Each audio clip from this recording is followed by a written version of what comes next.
इतना समझना है बस। आप सिर्फ इतना देख लो, जो दुनिया को पैसा देते हैं, IMF, United Nations, world bank, तीनों को पैसा कहां से आता है?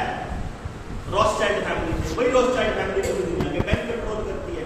अपनी जो RBI है, reserve bank of India, private company है, आपको अगर पता ना हो तो, जिसका गठन आपके सोने को काबू करने के लिए किया गया था।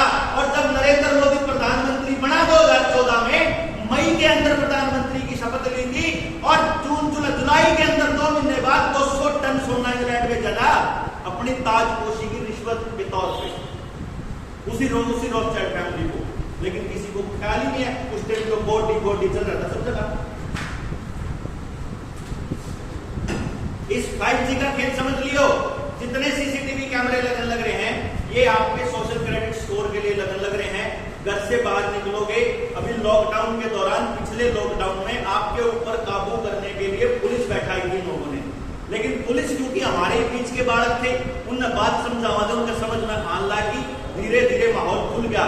अगर आपके चालान आपके चेहरे को पढ़ के होने लगे, आपका नया आधार कार्ड बोल दिया सरकार, नया आधार कार्ड अपडेट करो, यानी आपकी फेशियल रिकॉग्निशन एक बार अपडेट करो, आपकी गाड़ी की नंबर प्लेट, आपका चेहरा सड़क पर उतरते ही आपके खाते में रुपये कट जाए, क्योंकि उसे के लाभ का आधार कार्ड जुड़ रहा, उसे आपका बैंक का खाता जुड़ रहा, करते हुए करोगे। आपकी हर चीज के ऊपर कंट्रोल करेंगे। अब अगर जो अपने आगने वाली पीढ़ी को आजाद को देखना चाहते हो, तो भाई न्यू कहना पड़ेगा, भाई मेरी मर्जी है, आधार कार्ड को वोटर कार्ड से लिंक करो, भाई मेरी मर्जी है, मैं करूं क्या करूं, बिना वोट नहीं डाल पाऊंगा, क्यों नहीं डाल पाऊंगा, तेरा क्या कराज भाई। हालांकि सुप्रीम कोर्ट ने बोल दिया आधार कार्ड मैंडेटरी नहीं है, कहीं भी जाओगे जरूरी नहीं है, लेकिन इन्होंने क्या खेल खेला, उसी के अंदर आदेश के अंदर एक लाइन लिखवा दी, क्योंकि आपको पता लगे जुडिशरी भी उन्हीं की चलाई हुई है, जितना न्यायिक तंत्र है उन्हीं के लिए है। हमारा न्यायिक तंत्र हमारा गांव की पंचायत होया करती, गांव में 5-7 गुट्टे ऐसे होया करते जिनने कदर तनख्वाह नहीं लेनी थी, जिनने किसी से कोई मतलब नहीं था, चाहे अपने खुद की औलाद की गलती करी तो उन्हें भी सजा दिया करते। जो हमारा जुडिशरी सिस्टम होया करता, इतना गजब का अरीब गांव में इतने झूठ बात रहे हैं, एक का भी समाधान नहीं होता। 20-20 साल केस चलते हैं, किसी करते हैं, हमारे इतने दुखी इतने करते हैं, रिश्वत भी देवे, अपने गोटे भी तोड़ावे, और न्याय फिर भी नहीं मिलता, फिर भी न्याय पैसे वाले को ही मिलता है। इसलिए हमारा यह प्रयास है कि ये व्यवस्था बदलनी पड़ेगी। सत्ता नहीं, कदे आपका न्यूबैम होगा, मुझे पार्टी ले आकर पार्टी खिलाफत करने, व्यवस्था कि मेरे बच्चे को कैसी रोटी चाहिए, मेरे बच्चे को कैसी शिक्षा चाहिए, मुझे अपने समाज में कैसे बच्चे तैयार करने, ये मैं तय करूंगा, यानी समाज तय करेगा। एक गांव में 1000 बालक हैं और 5000 किले हैं, या 1000 घर है 5000 किले हैं, या 2000 किले हैं, 2000 किले में सबके गांव के खान खातर सारा कुछ उगने के बाद भी बहुत किले बचते हैं। भूखा पड़ रहा है कोई भी गांव, जो घर घर भूखा पड़ रहा है, लेकिन बैठ के गांव चर्चा हो रहा है, चर्चा ही करता क्यों जी। अपनी व्यवस्था में मैंने नोटिस कराया, मैंने अपने होते हुए नोटिस कराया, हमारे गांव में कुम्हारा के घर होया करते और 2-3 घर होया करते कुम्हारा के, उनके घर बट रहे थे पूरे गांव के अंदर कि भाई दिवाली पे जब अपना चुकड़े बिलोनिया अपना जो भी अपना मिट्टी का सामान लाने थे, बर्तन तो भाई इस घर में ले गए, इतने घर याद कर लेंगे।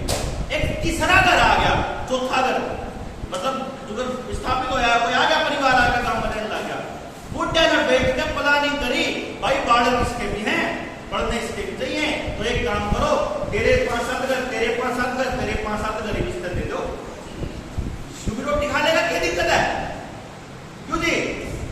हमारा किसान का और मजदूर का जो रिश्ता होया करता, कोई गांव में कुछ खबर करता, सब ने इज्जत होया करती, इज्जत आज से वो कभी ये नहीं करती, इज्जत आज केवल इसकी करती, बढ़िया बाबू जो बन रहा हो, बढ़िया पैंट शर्ट पहन रहा हो, बढ़िया महंगे मोबाइल ले रहा हो, बढ़िया बड़ी गाड़ी लो, उसकी इज्जत। पहले जब रिश्ता देखने जाया करते तो जो कहा करते खानदान नहीं देख पाइए, ईब जो देखा कितने प्लाट ले रहा, ये खानदान तो मतलब है नहीं, चक्की साहब मरा गया।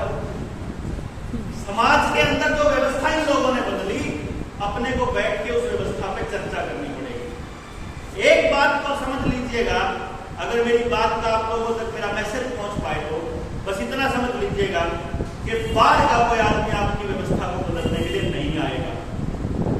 अगर आपको ये लगता है कि आज मैं आपके बीच आ गया, मैं केवल आके आपको आपके बीच में आकर के इस बात से अवगत करा सकता हूं। हमारा अगर इस मामले में थोड़ा ज्यादा तजुर्बेकार लोगों से वास्ता पड़ा हो तो हम उन लोगों को आपके बीच ले आ सकते हैं। भाई इसने तजुर्बा इस काम का है, इसने तजुर्बा इस काम का है, इन सीख लो, समझ लो और अपनी व्यवस्था में अपने हिसाब तक पैदा कर लो। अगर आप लोग तरीके से काम करते हो, गांव राम ने इकट्ठा करके इसके ऊपर मिलकर काम करते हो, ऐसी शिक्षा व्यवस्था तैयार की जा सकती है कि आपका एक भी बालक बेरोजगार नहीं बचेगा। इस तरह का माहौल तैयार किया जा सकता है कि हमें इनके ऊपर निर्भर नहीं रहना पड़ेगा, अपनी जमीन भी आप छुड़वा सकते हैं। अगर आप लोग 16 तारीख की हमारी मीटिंग में आते हैं, हमारी एक मीटिंग है स्टेट लेवल की रोहतक के अंदर, 16 तारीख में तड़के 9 बजे। आप वहां पर एक शख्स है जिनका नाम है घनश्याम वर्मा। उन्होंने अभी 2-3 एक्सपेरिमेंट करके इस रुपए के खेल को पकड़, मतलब पिछले 18-20 साल तक तपस्या करके ये निष्कर्ष निकाला है कि आपके साथ छल हो रहा है पैसे के नाम पे। ये जो पीसा हो रहा है ना, छल हो रहा है। असलियत में आपके पैसे की क्रय वैल्यू को घटा दिया गया, जिससे कि महंगाई और कर्जे बढ़ते चले गए और जमीनें नीलाम होने की कगार पर है।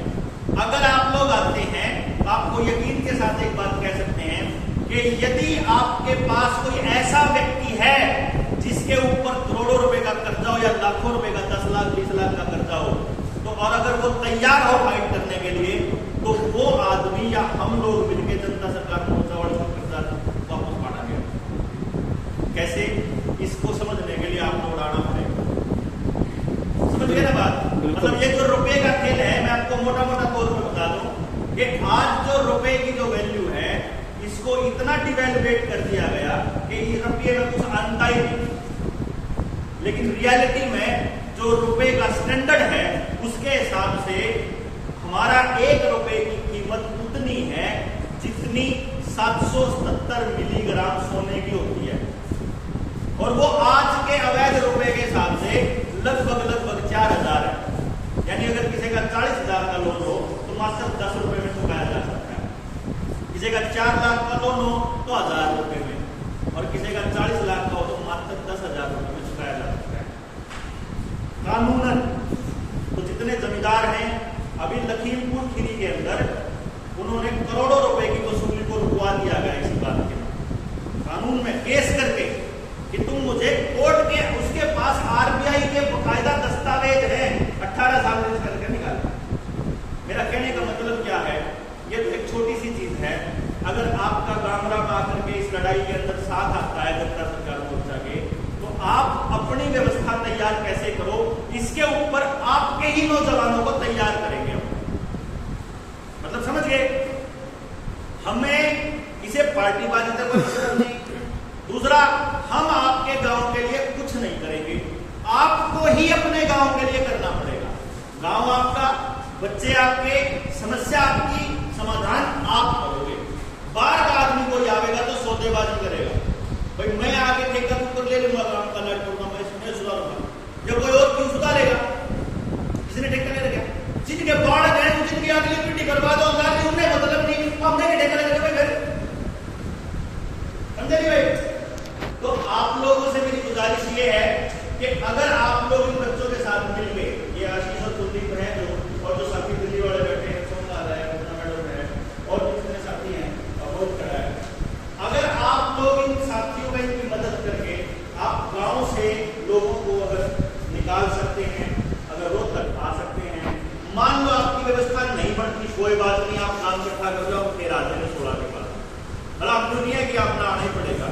आपको लगता है कि हम लोगों को मजबूती देनी है तो आपको आना पड़ेगा।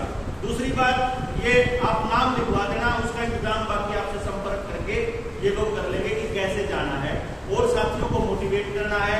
और दूसरी बात, इस व्यवस्था को समझना है कि कैसे आपको बर्बाद किया गया, कैसे आगे बर्बाद करेंगे और कैसे इससे बचना है। मतलब बेसिकली ये आजादी की लड़ाई है, एक तरह से आजाद करने की, अगली पीढ़ी को आजाद करने की। वो कर रहे हैं कोशिश अपने को गुलाम करने की दोबारा से, और हम लड़ाई लड़ रहे हैं दोबारा से आजाद होने। अब इसमें ये डिपेंड करता